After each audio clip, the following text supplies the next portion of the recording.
바이오도 좋은 기업들만 상승하고 나머지는 못 갈 수 있다. 그렇게 봅니다. 금리는 올라갈 수밖에 없다. 더 길게 가져가도 괜찮지 않나 생각합니다.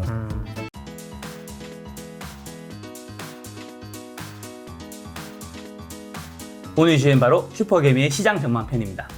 제가 최근에 관심 있는 뉴스 기사를 좀 말씀드리고 그거에 대해서 이제 슈퍼개미님의 생각이 좀 궁금한 건데요. 자, 첫 번째는 이제 코스닥 시작의 하락. 이제 코스닥이 좀 많이 하락을 했었죠, 사실. 바이오주의 하락이 어디까지 이어질 것인가인데 이데일리 기사에 보면 2%대 뚝 900선 밑에 올해 최저점이라고 해서 이 기사가 보면 이날 코스닥 지수는 전거래일 대비 2.03% 하락한 904포인트까지 하락했다. 지난 4일부터 이날까지 상거래 연속 하락 마감한 코스닥 지수는 종가 기준 올해 들어 최저점을 기록했다. 그리고 밑에 박석현 KTB투자증권 매크로 팀장은 금리 상승에 대한 불안감으로 인해 밸류에이션이 높은 업종과 종목이 우선적으로 하락하고 있다. 코스닥에서는 바이오 종목이 높은 밸류에이션을 받고 있기 때문에 하락폭이 큰 것이다. 이렇게 설명이 되어 있던데 바이오주 하락 좀 어떻게 보시나요? 사실 우리 바이오주가 많이 고평가됐었죠, 최근에. 최근에 뭐 어떻게든 저기 코로나 사태 때문에 또 많이 또 상승한 것도 있고 뭐 제약 바이오주들이 최근에 많이 올랐었는데 이제는 제가 봐서는 물론 조정 주면서 실적이나 뭐 확실히 나지 않는 기업들은 거의 저는 이제 힘들다고 봐요. 힘들다고 보여지고 뭐 오늘도 SK 바이오 사이언스가 돈이 뭐 60조가 몰렸는데 요런 예를 들면 지금 이런 SK 바이오 사이언스나 삼성 바이오 이런 기업들은 뭐냐면은 CMO를 가능하잖아요. 그러면은 그런 기업들은 지금 백신이 지금 다 전 세계가 생산을 못 하잖아요. 그렇죠. 그래서 그걸 뭐 위탁 생산을 할 수 있는 기업들이기 때문에 그런 것들은 실적으로 계속 더 좋아질 수 있다고 생각을 해요. 그런 위탁 생산 가능한 기업들은. 우리나라가 사실은 바이오가 미국의 비상장이나 상장의 바이오 기업들, 엄청 상장된 기업들을 제외하고 비상장에서 좋은 기업들에 비한 밸류에이션이 엄청 싸요, 미국은. 한 10배 이하로 싸요. 더 좋은 임상을 하고 있는데도 불구하고 더 싼 회사들이 더 많아요. 근데 우리나라는 뭐 임상, 일상, 아니면 이상, 삼상 들어가면 거의 조단위 회사로 뭐 넘어가 버리니까. 그렇죠, 사실은 그 밸류에이션이 될지 안 될지도 불확실성이 많은데도 불구하고 엄청나게 고평가되고 있었어요. 그런 것들은 이제는 그러고 또 계속 사실은 실패를 했어요. 근데 나는 좀 성공하는 기업이 사실은 나오기를 진짜 간절하게 바라보고 있는데 생각보다 안 나오더라고요. 뭐 이렇게 좀 성공하면서 나오면은 오히려 이제 그쪽에 또 좋은 작용을 할 것 같아요. 할 것 같고, 이제부터는 옥석 가리기를 해야 된다. 그래서 일단 코스닥 차트로 봐서는 제가 또 코스닥 차트를 한번 가져왔는데요. 여기 보면 이게 지금 지금 보면 이게 옛날에 코스닥 버블일 때 이렇게 많이 올랐어요. 뭐 이렇게까지는 하기는 쉽지 않은데 이제 이것도 똑같이 과거로 이제 비교를 해보면 하나, 둘, 셋, 넷, 다섯, 여섯 개 상승을 하고 2개 쉬고 하나, 2개 상승하고 3달째 조정 중이에요. 근데 이걸 비슷한 걸 찾아보자면은 이때가 그나마 비슷하네요. 하나, 둘, 셋, 넷, 다섯. 이게 리먼 사태 때인 것 같은데 2008년도 때도 2개 상승하고 하나 조정하고 2개, 3개 상승하고 10년 동안 쉬었잖아요. 여기 이제 버블이 올 때는 이렇게 많이 상승을 했는데 볼까요? 하나, 둘, 셋, 넷, 5개 상승하고 2개 쉬고 하나, 2개 상승하고 한 달 쉬고 또 2개 상승하고 끝났네요. 근데 이렇게 이제 버블이 와주면 좋은데 이제 제가 봐서는 그거는 어려울 것 같고 그래서 일단은 여기서 이제 한 개의 파동이 더 와주기를 바라고 있는 건데 몇 개의 캔들이 더 올라갈지는 잘 모르겠어요. 그래서 어쨌든 바이오도 이제 옥석 가기를 가려져야 되기 때문에 좋은 기업들만 상승하고 나머지는 못 갈 수 있다. 그렇게 봅니다. 자, 두 번째는 이제 유통업죠. 이제 요즘에 백화점주가 좀 최근에 돋보이는데 백화점주에 대해서 향후 어떻게 보시는지 이제 궁금한 건데요. 머니투데이의 이제 기사인데 봄바람 휘날리자 고복 소비 열풍 백화점주 전고점 넘을까라는 기사가 있죠. 여기 보면 이제 이달 들어 주요 백화점 주가는 10% 가까이 오르면서 코로나19 사태 직전 주가를 눈앞에 두고 있다. 올해 기저효과를 바탕으로 실적이 대폭 개선될 것이라는 전망도 나온다. 8일 현대백화점은 전거래일보다 0.56% 오른 9만 원을 마감했다. 지난달 26일 서울 여의도에 더 현대서울을 정식 개장한 이후 5거래 연속 상승세다. 이 기간 주가 상승률은 9.8%이다. 코로나19 사태 이후 억눌렸던 소비 욕구가 이달 들어 백신 접종 시작과 맞물려 되살아나는 것으로 풀이된다면서 이제 백화점 3사의 이제 신세계, 롯데쇼핑, 현대백화점이 이제 주가를 이제 보여주고 있는데요. 그러면서 이제 마지막에 현대백화점은 코로나19 이전인 지난해 1월 14일 기록한 고점 93,000원에 1.4%, 신세계는 333,3,500원에 13.6%를 남겨두고 있다. 얼어붙었던 소비 심리가 갈수록 회복되면서 주가도 전고점을 머지않아 회복할 것으로 전망된다. 김명주 연구원은 당분간 유통업종 내에서 백화점주 중심으로 주가 상승이 지속될 것이라며 명품 매출 비중이 높고 레버리지 효과가 가장 크게 기대되는 신세계가 수익률이 높을 것이라고 예상했다. 백화점 3사 이쪽 업종은 좀 어떻게 보시나요? 최근에 조금 전에 말씀드렸듯이 최근에 여의도 네. 더 현대서울 그쵸. 개장하면서 보면은 거의 뭐 폭발적으로 맞아요. 뭐 사람들이 엄청 많이 왔다면서요. 여의도 사람 다 온 줄 알았어요, 진짜. 아니 뭐 보니까 여의도만 간 게 아니고 뭐 다른 데도 갔다. 그렇다고 또 다른 백화점이 사람이 없는 것도 아니더라고요. 보니까. 그때 찍은 사진 있는데 보여드릴까요? 네. 이 인파를 보시면 진짜 깜짝 놀라실 거예요. 심지어 그때 식당에 밥을 먹을 수가 없을 정도였어요. 지웠네. 였어요? 참나. 잠깐 여기 있는데? 네. 이거 지웠을 리 없는데? 예, 인파가 에스컬레이터에 엄청 이제 사람으로 빼곡한 거예요. 네네. 그 다음에 뭐 거기 블루보틀이 있거든요. 네네. 줄을 한 31시간 서야 돼요. 거기서 제가 음료수라든가 뭐 밥을 먹고 싶은 마음이 있었는데, 먹지도 못하고 아무것도. 그러니까 지금 어쨌든 1차 실적 랠리 구간이니까요. 네. 그때 보통 뭐 아까 삼성전자나 현대차나 네. 모든 뭐 LG화학이나 이런 것들은 오버슈팅이 됐고 네. 얘들은 이제 실적이 이제 잘 나오는데 지금까지는 저평가돼 있었던 거죠. 그렇죠. 그래서 이제 저평가돼 있었는 건데 그러면서 이제 금리가 또 살짝 올라가면서 이제 가치주 장세가 가는 것보다 이제 그럴 때는 이제 아까 유통 그다음에 소재 그다음에 은행 이런 것들이 이제 올라가게 돼 있거든요. 네. 그래서 이제 그 패턴으로 가는 건데 저는 이제 왜냐하면 또 2차 소비 장세가 또 나온단 말입니다. 그때까지는 또 이게 들고 가야 된다고 봅니다. 그래서 저는 이 실적이 계속 되면서 지금 또 물론 아까 성장주가 갈 때는 또 잠깐 눌림목을 줄 거예요. 네. 요것도 하고 성장주가 갈 때는 백화점이나 이런 것들이 조금 쉬고 또 그거 쉬고 나면 또 다시 동반해서 올라가고 이렇게 저는 본다고 보고 이거는 계속 들고 가도 되지 않나 이렇게 보고요. 한번 일반 차트를 한번 보세요. 여기 보면 근데 정고점이 나오잖아요. 네네. 신세계, 롯데숍, 네네. 현대백화점. 네네. 이거를 돌파할 수도 있다고 생각하세요? 한번 차트를 보고 제가 차트 말씀드릴게요. 보여드릴게요. 네. 차트 뭐 보여드릴까요, 이 중에서? 현대백화점 얘기 나왔으니까 현대백화점 볼까요? 그러시죠. 그래도 보면 이게 어떻게 보면 강력한 매물벽이 또 있어요. 이렇게 매물벽이 있기 때문에 이거를 단번에 뚫기는 쉽지 않다고 보여져요. 그래요. 네. 그래서 일단은 여기 이제 지금은 이제 과열 구간이라고 보여져요. 좀 쉬었다가 다시 여러 번의 돌파 시도가 있을 거로 보여져요. 이게 왜냐면은 그전에 한동안 이게 왜냐면 다 그전에 물려있던 사람들이 다 매물벽으로 작용하기 때문에 아무래도 요거는 쉽게 뚫지는 못한다. 그래서 일단 뚫고 나면은 갈 걸로 보여지고요. 월봉으로 봐도 그렇고 어쨌든 지금은 저 지표상으로도 보면은 약간 과열에서 매물이 나오는 구간이라 지금은 일단은 이 저점에 샀던 사람들이 매물이 나오는 구간이라고 보여집니다. 그래서 한번 3파동의 조정을 좀 갖추고 사실 제가 봐서는 오히려 이게 좀 쉬고 이제 성장주들이 다시 가야 시장은 진짜 좋아진다. 아까 전에 밑에 이게 스콜 차트였나요? 여기 스토캐스트. 80인가 근처 가면 매도를 좀 많이 한다고. 그렇죠. 지금 차트 상으로 매도네요. 네. 야, 아까 전에 배웠던 것이 여기서 좀 적용되네요. 야, 이렇게 지식이 쌓여가는. 네네. 자, 다음 기사 한번 또 보도록 아니, 하겠습니다. 이게 원래는 뭐. 하실 게 있었나요? 원래 이 지표는 이게 여러 가지 보는 방법이 있는데요. 네. 스토캐스팅은. 여기 뭐 11일도 돼 있고, 뭐 자기만한 보는 마다 좀 빨리 보고 싶으면은 너무 자주 나온다 그러면은 매매 성향에 따라 달라져야 돼요. 제 같은 경우는 좀 14, 이렇게 넓게 보고 봐요. 14일, 5일, %, 3일, 이렇게 해서 보기 때문에. 그래도 이것도 매도 사인 나오네. 14일에. 그렇습니다. 그래서, 네네. 이거 저 처음 봤어요. 그래서 이거는 이제 상당하게 뭐 도움이 된다. 그리고 자세한 내용을 레슨문 TV에서 배우시라. 아주 레슨 뭐 오늘 귀에 딱지가 박힐 것 같아. 일단 제 유튜브 열면서 내가 레슨문을 구독했나 안 했나부터 확인해 봐야 될 것 같아. 자, 다음 기사입니다. 일단 이제 드리고 싶은 질문은 요즘 메타버스라는 말이 네. 굉장히 좀 종종 들리고 있어요. 네네네. 사실 2020년만 해도 거의 못 들어본 것 같거든요. 네네. 근데 오랜만에도 제 출연진 분이 몇 분이 얘기를 하시더라고요. 네네네. 그에 대해서 어떻게 보고 계신지 궁금한 건데 머니투데이 기사에 보면 로블록스 상장, 국내 메타버스 주도 같이 뜬다, 뭐 이런 기사가 있죠. 네네. 기사 보면 이제 미증시가 메타버스 대표주인 로블록스 상장으로 떠들썩하다. 국내에서도 관련주를 찾느라 분주하다.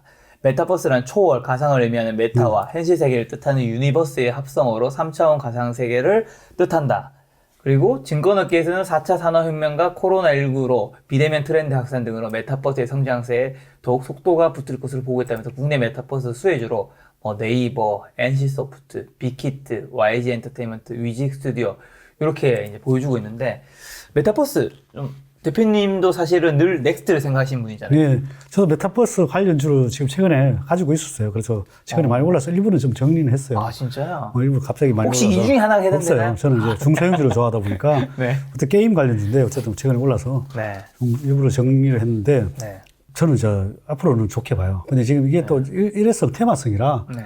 테마성이라 바로 이게 어떻게 보면 이익이 나거나 이렇게 될 걸로는 안 보여져요. 네. 뭐든지 새로운 트렌드가 나오면 일단 이슈를 한번 몰고 그다음에 실제로 하는 거는 한참 몇 년 후에 일어난단 말입니다. 뭐 예를 들면 전기차도 뭐 바로 일어난 게 아니잖아요. 네. 뭐 몇 년 전에 한번 이슈를 하고 지금부터 지금 현실화되고 있는 거잖아요. 네. 그래서 이거는 나는 솔직히 앞으로 엄청나게 괜찮다고 봐요. 뭐 게임도 괜찮지만 저도 솔직히 메타버스 쪽에 사업을 하나 해보고 저는 사업가다 보니까 사실은 저는 투자가로 또 보이지만은 저는 사업가거든요. 그래서 보니까 이쪽 관련 사업을 한번 해보고 싶은 게 있어요. 근데 내가 주변에 또 이걸 하려고 하니까 다들 이제 그만 일 버려. 그래가지고 일 좀 그만 버리라 해가지고 일단 이것도 뭐 하는 것도 마무리해야 되니까 일단 하고 싶은 섹터가 하나가 있어요. 하나가 하고 싶은데 다음에 내가 안 하게 되면 공개를 할게요. 안 하게 되면 안 하게 되면 공개가 다음번에 나오면 막 하게 되면 근데 이게 앞으로는 저는 이제 유망하게 보니까 저도 이런 사업을 해보려고 하려는데 전혀 남들이 생각하지 않는 사업이긴 해요. 그래서 몰라 하여튼 메타버스 쪽 괜찮게 봅니다. 저도 사업하려고 하는 분야다 보니까. 자, 다음 기사는 질문 이겁니다. 은행주가 이제 성장 산업은 아니잖아요. 사실. 네네. 근데 또 최근에 좀 매수세가 좀 많이 시작됐더라고요. 네네. 관련 기사가 이제 머니투데이인데 외국인 매수액력 KB금융 주가 6% 상승, 은행주 날았다. 네. 인데 코스피 3000선이 이제 붕괴됐지만 은행주는 빛났다. 최근 2주간 은행주는 코스피 3000보다 좋은 모습을 보였다. 8일 대부분의 업종이 하락세를 보인 가운데 은행업 지수는 전거래일 대비 2.31%, 금융업은 0.95% 상승 마감했다. KB금융은 전거래일 대비 2,950원 오른 49,950원을 기록했다. 이날 KB금융 주식은 장중 54,000억을 찍으며 52주 신고가를 기록했다. 국내 은행주 상승은 외국인 투자자의 사자 행렬 덕분입니다. 외국인 투자자가 은행주 또 사고 있는 거예요. 네. 자, KB금융의 경우 이날 외국인이 1,160억 원, 기관계가 150원에 순매수 하면서 주가를 끌어올렸다. 최정호 하나금융투자연구원은 최근 2주간 은행주는 코스피를 약 7.5%포인트 초과 상승했다. 코스피 미국 그채금리가 재차 상승하면서 주 후반 상승폭을 받는 반면 은행주는 금리 상승 수혜주로 인식되면서 시장 조정 국면에서 초과 상승세를 지속 중이라고 설명했다. 특히 외국인은 지난주 코스피에서 1조 1,000억 원을 순매도한 반면 은행주를 2,250억 원 순매수했다. 국내 기관도 1조 원 가까운 코스피 순매도 공세 속에서 은행주는 약 500억 원을 순매수했다. 야, 기관과 외국인이 다 매도하고 있는 건 아니었네요. 네, 그러네요. 네. 이게 그렇게 원래 얘들이라 그래서 기관 외국인들이 보통 패턴이 그렇습니다. 금리랑 이렇게 연결을 해서 보통 금리가 상승할 때는 요거를 사고 다른 걸 성장주를 줄이고 이런 걸 사는 전략이 다 정해져 있어요. 그래서 제가 봐서는 뭐 그런 매수세가 들어왔다고 보고 사실 뭐 저는 작년에도 은행주 얘기했다시피 이거는 사실 금리는 결국은 인상될 수밖에 없거든요. 그래서 시장이라는 건 계속 돈이 풀리고 실적이 나오면서 결국은 과열로 갈 수밖에 없거든요. 저는 이제 결국은 버블이 와야 끝난다. 그러면 과열로 가면은 그동안에 금리가 계속 인상이 될 거 아니에요. 근데 인상이 되는데 지금 보면 사실 이익이 엄청나게 나고 있잖아요. 은행주도 이익이 나고 꼭 먹고 알 먹고죠. 배당도 받고 배당도 뭐 거의 뭐 5에서 10%대 사이니까 뭐 배당도 받고 그다음에 이제 주가도 차익도 넘기고 작년에 뭐 예를 들어서 뭐 제가 얘기했을 때 샀어도 뭐 20-30%는 대부분 올랐을 거예요. 30%로 보고 이런 것들은 크게 오른다고 생각하면 안 되고 그래 뭐 안전 자산으로 봐야 되죠. 배당도 받으면서 그래서 금리는 지속적으로 결론은 올라갈 수밖에 없다. 그래서 요거는 그냥 좀 아까도 했지 눌림목시 좀 계속 그냥 자산을 좀 늘려가는 전략은 나쁘지 않을 것 같아요. 어떻게 보면 그 은행, 예를 들면 KB금융이라면 국민은행인 거잖아요. 그렇죠. 국민은행에 적금할 바에는 차라리 KB금융을 사는 게 맞아요. 조금 더 나을 수는 있겠네요. 왜냐하면 그냥 가만히 둬도 배당금이 뭐 7% 정도 나오는데 그것이 은행이 너무 1%잖아요. 훨씬 낮잖아요. 그리고 주가 상승도 좀 기대할 수 있고. 있죠. 왜냐하면 뭐 금리가 결국은 상승되기까지는 전 세계에서 뭐 계속 미 상원에서 2,300억 불이가 그걸 또 찍었잖아요. 그래서 그렇죠. 뭐 그러니까 내가 봐서는 더 길게 가져가도 괜찮지 않나 생각합니다. 왜냐하면 어차피 금리는 올라갈 수밖에 없다. 그 다음에 올라가면 또 보험 업종들도 혜택을 보니까 보험들도 괜찮다. 알겠습니다. 자, 3월에 슈퍼개미 이제 배지한 대표님과의 뉴스 기사는 여기까지고요. 기타 질문 딱 한 3가지 정도만 드리고 이제 오늘 영상 마칠까 합니다. 대표님은 주식에 대해서 많은 사람들한테 오프라인이든 온라인에서도 좀 가르치는 일도 좀 하고 계시죠? 네네. 해보시니까 주식을 가르쳤을 때 안 바뀌는 사람들도 좀 있지 않나요? 많죠. 안 바뀔 사람이 몇 %좀 될까요? 잘 안 되는 사람은 계속 안 바뀌더라고. 한 80%? 근데 이제 처음에 입문할 때 바뀔 수는 있더라고. 자꾸 입문할 때 자꾸 해서 이 마인드를 진짜 보여주면서 바뀔 수 있는데 나이가 들어서 그 패턴이 쌓인 사람들은 잘 안 바뀌더라고요. 아마 처음에 어설프게 지식이 쌓인 사람은 오히려 더 바꾸기 쉽지 않다고. 어설프게 쌓인 사람은 바꿀 수 있어요. 근데 이제 나이가 좀 들면서 자기가 안 좋은 습관이 몸에 배인 사람들은 바꾸기가 쉽지 않은 것 같고요. 그리고 일단은 첫 번째는 성향이 안 되는 성향이에요. 안 되는 성향. 일단 조바심이 많고, 욕심이 많고, 뭐 이런 사람들은 잘 안 되더라고. 그리고 일단 그 다음에 또 세 번째로 기가 얇은 사람. 기가 얇은 사람들이 대부분 또 실패를 하고요. 또 남의 말을 잘 안 듣는 사람. 이런 사람들도 실패를 할 때가 많아요. 남의 말을 안 듣고 이제 자기 고집이 센데, 그래도 이런 사람이 주식 잘하는 사람도 종종 실패하는 경우들이 있어요. 주식은 잘해요. 그런데 남의 얘기를 안 듣는다는 거는 이 회사를 너무 좋게 보는 거죠. 좋게 보면서 레버리지를 많이 쓰는 거죠. 좋게 보는데, 왜냐하면 주식이 너무 싸고 좋으니까, 특히 가치주들이 그런 경우들이 많아요. 가치주들을 너무 좋게 보고 계속 좋으니까 레버리지로 계속 사는 거죠. 좋게 보고. 그러다가 시장 하락장에 반대위험에 당해서 망하는. 근데 그것도 계속 당하는 사람은 계속 그렇게 당하더라고. 그래서 잘 안 바뀌어요. 그게 그런 성향인 사람은 계속 돈을 이만큼 벌었다가 또 한 번 털어먹고, 이만큼 벌었다가 또 털어먹고, 이만큼 벌었다가 또 털어먹고 반복을 하더라고. 이게 욕심으로 생겨서 이제 조바심이 나는 건데 그 사이에 이제 기가 두 가지 측면인데 기가 얇은 것도 문제인 거고 그 다음에 남의 말에 또 잘 안 듣는 것도 문제인 거고. 그러니까 적당한 중립이 필요한 거네요. 그렇죠. 기가 너무 얇은 사람은 다 받아가지고. 그리고 또 남의 말 너무 안 듣는 것도 문제인 거고. 맞아요. 여기서 한 가지 좀 질문 드리고 싶은 게 사람은 어쨌든 주식을 하는 분이기 때문에 아무래도 뭐 경영진도 자주 보려고 하실 거고 경영진에 어떤 사람이 돈을 벌 수 있는 사람인지도 뭐 그런 고민하실 테니까 김 작가는 대표님 보실 때 돈을 벌 수 있을 것 같은 사람이로 보시는지 첫 번째 궁금하고요. 그 다음에 김 작가는 어떻게 보면 매일 이런 방송을 찍잖아요. 어떻게 보면 굉장히 이 업의 전문가분들, 실력 있는 분들 많이 만나는데 저는 그게 꼭 다 좋은 것만은 아닐 수도 있다 생각을 하거든요. 김 작가는 이렇게 계속 방송을 찍고 공부하면서 뭐 좀 주의해야 될 한 가지 정도 있다면? 제가 봐서는 엄청 잘하고 계시는 것 같아요. 진짜요? 일단은 제가 오랫동안 사람을 만나보면서 느낀 거는 엄청 꼼꼼하시고 엄청 또 이렇게 좀 검소하시고 어려우시고 또 겸손하시고 이렇기 때문에 그래서 남의 말을 잘 경청하기 때문에 절대로 실패할 수 없는 사람이에요. 절대로 실패할 수 없는 사람이고 그래서 뭐 내가 봐서는 지금대로만 하시면은 크게 뭐 문제 없이 내가 봐서는 뭐 계속 보통 이렇게 말년이 안 좋은 사람들이 있거든요. 꾸준하게 계속 지키면서 잘 하실 분으로 보여져요. 그럼 김 작가는 이런 주식과 관련 방송을 찍으면서 좀 뭘 주의해야 될까요? 실력을 쌓으려면. 주의요. 누군가 저한테 그런 얘기 하더라고요. 너무 많은 얘기를 들어서. 근데 이게 보니까 너무 많은 얘기를 듣는데 큰 귀를 가지고 두꺼운 귀를 가졌어요. 두꺼운 귀라는 거는 그러는 거죠. 이제 큰 귀를 가지고 얇은 귀를 가지면은 다 받아들이는데 두꺼운 귀를 가져가지고 이제 본인이 걸러내는 성향인 것 같아요. 그래서 아주 투자에서는 아주 좋은 성향을 가지고 있는 거예요. 슈퍼개미 싹이 보이나요? 엄청나게 보여요. 그래서 앞으로 이제 내가 봐서는 이제 저는 이제 지고 또 오르는 슈퍼개미. 아직 20년 뒤에 제가 지분 공시하면 야 굉장히 의미가 있을 것 같긴 해요. 야, 김 작가가 유튜브 처음 시작할 때 재테크 아무것도 몰랐는데 지분 공시까지 올라오더니.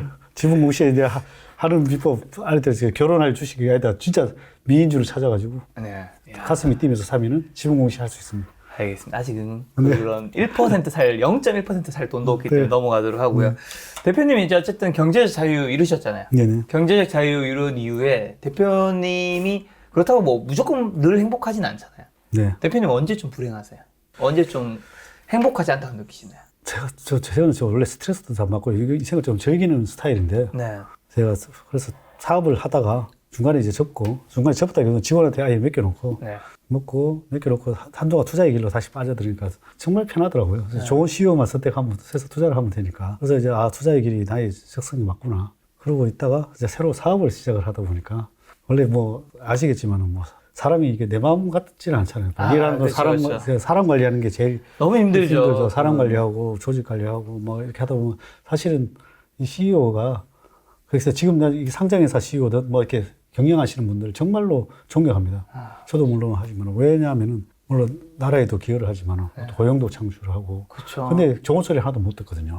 그렇다고 망하면 내가 망하는데 좋은 소리 하면 또 직원들한테 뭐 쓴소리 하면은 그게 또 자칫 스트레스인 거고. 누가 내만큼 솔직히 뭐 일을 해줬으면 하는데 또 그만큼 생각과 좀 괴리가 항상 벌어지잖아요. 그러면 이제 또 막 얘기를 하다 보면은 직원들도 상처받고 나도 상처받고 뭐 이런 게 이제 내가 봐서는 제일 뭐 힘든 것 같고 나머지는 뭐 크게 뭐 스트레스나 일하는 데는 항상 즐겁게 하고 스트레스 안 받게 일하고. 그럼 사업 안 하면 되지 않으세요? 충분히 사실 돈도 있으시고 하면 할수록 몸도 힘드시고 마음적으로도 좀 힘든 부분이 있으시죠. 근데 이제 제 같은 경우에는 뭐 이게 사업가적인 기질이 있고 뭔가 세상을 한번 바꿔보고 싶은 뭔가 있는 거죠. 내가 새로운 거를 만들어서 물론 나도 물론 그런 성취감도 생기지만 정말로 나라와 기업에 그다음에 고용과 창출에서 정말로 뜻있는 일을 한번 해보고 싶은 게 내 꿈입니다.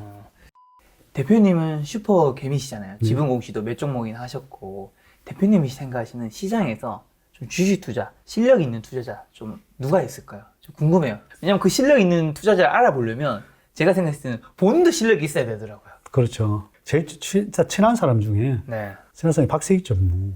그분은 사실은 뭐 우리 슈퍼개미들이 엄청 많이 알고 있거든요. 그래서 우리 슈퍼개미들이 시장이나 뭐 여러 가지 뭐 힘들 때 되면 뭐 시장이 뭐 과열이거나 힘들 때 되면 뭐 아니면 어려울 때는 대부분 다가 박세익 전무한테 전화를 해요. 대부분 다. 진짜요? 펀드 매니저들도 박세익 전무한테 전화해요. 대부분 전화해서 어떻게 돌아가는 거야 세상. 그래서 궁금한 사항들을 물어보고 그만큼 이제 오랫동안 그 업계에 있으면서 이제 인사이트가 많이 생긴 거죠. 그래서 일단은 많이 보고 있고 그 다음에 이제 조단위 회사를 키운 투자만 해가지고 거의 조단위까지 키운 몇 안 돼요.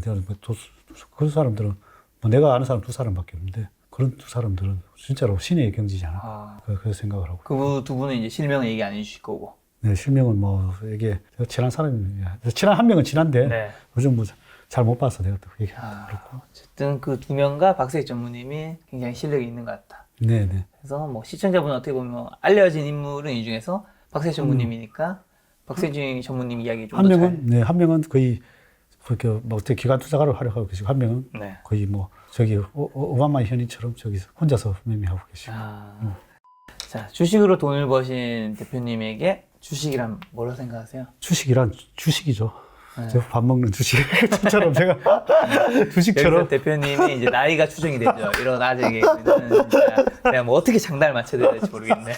진짜 사실 이게 제한테는 뭐 거의 주식처럼 이렇게 거의 뭐 어떻게 보면 뭐 직업이죠. 제한테는 가장 큰 직업이라고 보이고 어떻게 보면 생활처럼 돼버렸고 요즘 생활처럼 돼버렸고 뭐 어떻게 보면 뭐 투자자로서 이제 배워서 또 그걸로 또 남한테 좀 좋은 일을 한번 해보고 싶은 게 있고 또 물론 투자를 해서 남한테 돈을 벌어주기도 하지만은 또 강의를 해서 뭐 어린이들 교육, 경제 교육부터 또 나중에 어린이들 경제 교육까지 우리가 뭐 제조로 벌어서 금융으로 다 까먹고 있는 나라거든요. 이번에도 그렇게 안 되기를 바라는데 어쨌든 우리도 금융 지식을 배워서 좀 더 나은 삶을 살 수 있도록 어릴 때부터 사실은 배워야. 그래서 내 주변의 사람들은 정말로 이게 내 주변에서 같이 있던 사람들은 정말로 어릴 적부터 왜 안 했냐. 예를 들면 우리 형도 나를 보고 우리 형은 이제 큰 회사에 대기업, 외국 회사에 있다가 저랑 같이 이제 사업을 하고 있는데 나를 보면서 느낀 거는 진짜 금융 지식이 필요하다. 그렇게 생각을 하고 자기 아이들도 이제 결국 가르치기 시작한 거죠.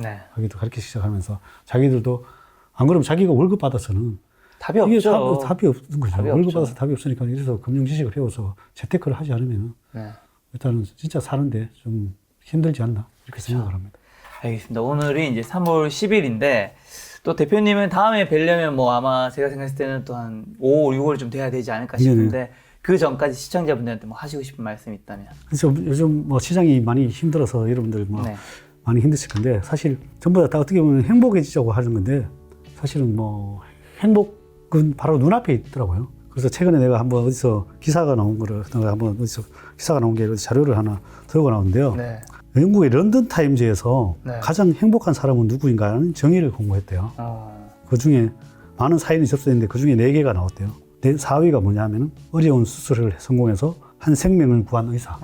3위가 세밀한 공예품을 만족스럽게 완성하고 휘바람을 부는 목공. 그 다음에 2위가 아기의 목욕을 막 마친 어머니.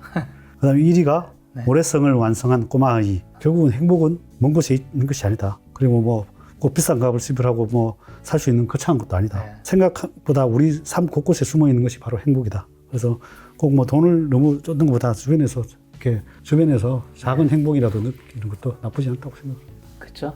우리가 돈은 벌어야 되지만 돈이 이제 종착지가 되어서는 이제 곤란한 거겠죠. 네네. 많은 분들이 이제 돈을 벌어서 여러분들의 삶에 좀 더 행복을 주는 수단으로서 되었으면 좋겠다는 생각이 들고 마지막 인사드리겠습니다. 오늘 만남의 손님은 슈퍼개미 배진환 대표님이었습니다. 지금까지 여러분의 소중한 시간 함께 해주셔서 정말 감사합니다. 오늘도 김 작가였습니다. 고생 많으셨습니다. 고생 많습니다.